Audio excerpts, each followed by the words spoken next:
Hey guys, Nate Colosimo here with my master presentation, so let's get started. I'm from McKinsburg, Pennsylvania, and one of my dreams is to make my way into the media industry with video editing and post-production being my top choice. I plan to use my time at Full Sail to sharpen my skills and make connections. In the next 3 weeks, I hope to use this class to fully define myself and using its definitions to discover where I want to go and becoming more scholarly in the process. That being said, let's talk about how this relates to Robert Greene's life's task. Robert Greene says for masters that their inclination often presents itself in early childhood. For me, that was television. So I'll be the first to admit, when I was a child, I was constantly watching TV. However, it didn't click until, say, middle school that what I really had a passion for was entertainment. I didn't always have the proper resources to craft my ideas, sadly. However, my creativity manifested itself in other ways. For example, when I was in middle school, I would often draw my own series of comics. These let me put my own ideas and entertainment to paper, so to speak. I always loved to get these ideas out of my head and watch people be entertained by them. And when I was young, it would often be comics, videos on my cell phone, or even photos from my Nintendo DSi. Yeah. So, yeah, change is hard, especially for one on the autistic spectrum, such as myself. However, being in this industry, you must be open to criticism. It's great to believe in yourself, but you need to be open to new techniques as the times change. I remember when I was in Kutztown, and I would often be excited to show something to my peer professor, only to have them point something out, and I would have to go change a chunk of it, much to my chagrin.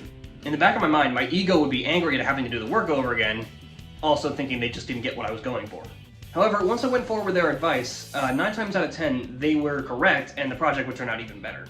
And this is something that took me a while to get used to. As they say, old habits die hard.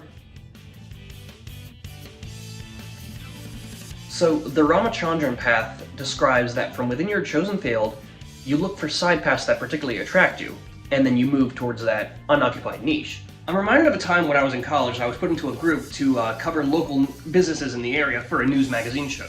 I was doing okay in this group, but one business I particularly wanted to do was the local Comic-Con. Personally, I don't get out much, but one of the places I am very well versed in is Comic-Cons.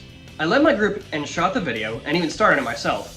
At the time, doing a video on this sort of thing was an outlandish idea compared to the other subjects everyone was covering. However, once I showed it off to the class, everybody loved it. For me, that unoccupied niche was Comic-Cons. This led me to an important lesson. Stick to what you know and love. Oh boy, so this is gonna be a tough one. Okay, so what got me down to Florida in the first place was being on the Disney College program. I came down here on the DCP working in the parks, hoping that I would work my way within the company and get into the media department. To me, Disney seemed like the ultimate corporation, and I wanted to make a gigantic name for myself by working for one of the biggest media companies in the world. A false path is something we are attracted to for the wrong reasons, and to me, Disney was my false path.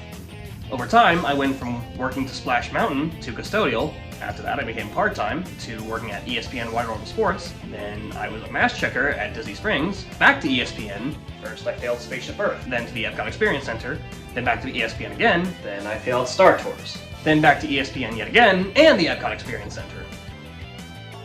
I was so dedicated to staying with this company that I was willing to go to work and do these jobs where all I would do was just stand around and do nothing. And to me, it was the absolute worst. It wasn't what I wanted to do, and my mental health was suffering for it. One day, I finally said enough was enough. I applied everywhere, and I finally landed myself at a photography job at SeaWorld and Universal Studio. Thankfully, these jobs reignited my love for media. I spent so much time trying to mold myself into what I thought the company would want me to be. And then I forgot what I wanted to be. But thanks to these 2 jobs, this reignited my passion, and it's what led me to Full Sail. So, as I mentioned before, I was very unhappy with some of the roles that I was working at Walt Disney World. However, the one constant that I always had for any role that I was in was I always had a knack for photography. Even on the darkest day, going all out when taking a picture of a guest and showing off their technical capabilities on their phone, or even taking advantage of the environment I was in, just seeing their reaction just gave me the biggest boost. Just seeing the photo after I took it and just being like, oh man, that looks so good!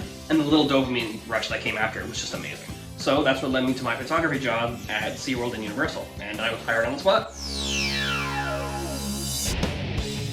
So that leads me to how I got here.